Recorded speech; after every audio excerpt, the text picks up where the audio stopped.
The ayes to the right, 313. The noes to the left, 269.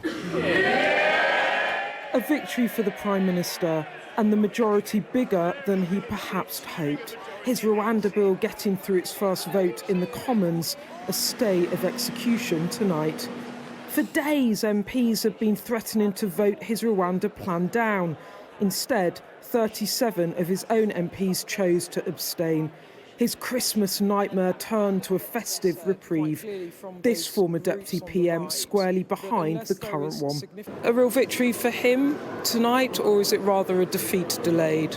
I think it is a victory for the Prime Minister. I think 44 is larger than people expected. So I think the government emerges from today stronger than it looked as though it would at the start. You think he should face down the right of his party, hold his ground, let them blink fast? Well, I think that the Prime Minister should stick to his guns.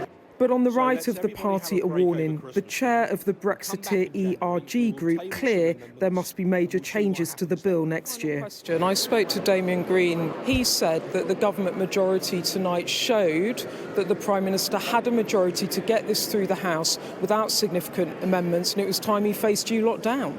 Well, there were a lot of MPs tonight who voted for the government on the basis that they would be prepared to entertain some changes. A lot of MPs, even who voted with the government, did so on that basis and have said so publicly. So it's more than 38 if the government don't play ball.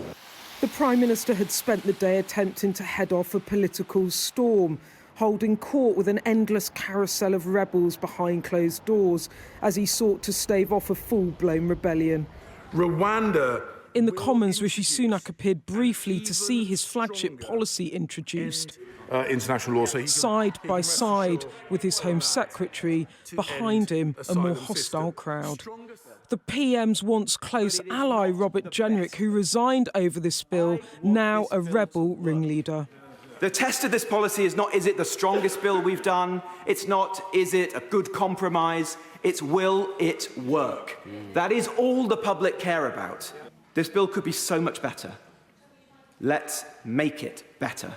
Let's make it work. The former immigration minister making it clear he can't support the bill in its current form. Back and forth all day, it was 11th hour talks between the so-called five families of right-wing groups that ultimately saved Rishi Sunak's skin.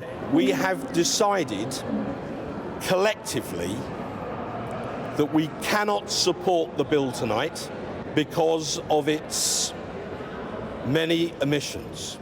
Is this a defeat delayed then, Mark? Effectively, you're saying you'll abstain, about 40 of you abstain tonight.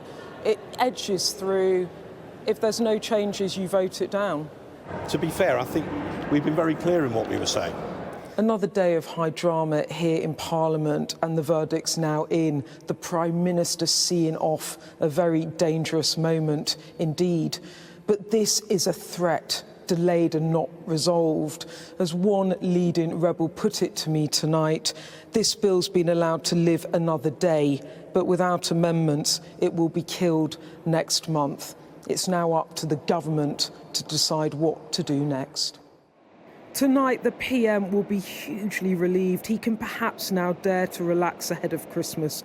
But this nowhere near over. The next few weeks could be harder still. Beth Rigby, Sky News, Westminster.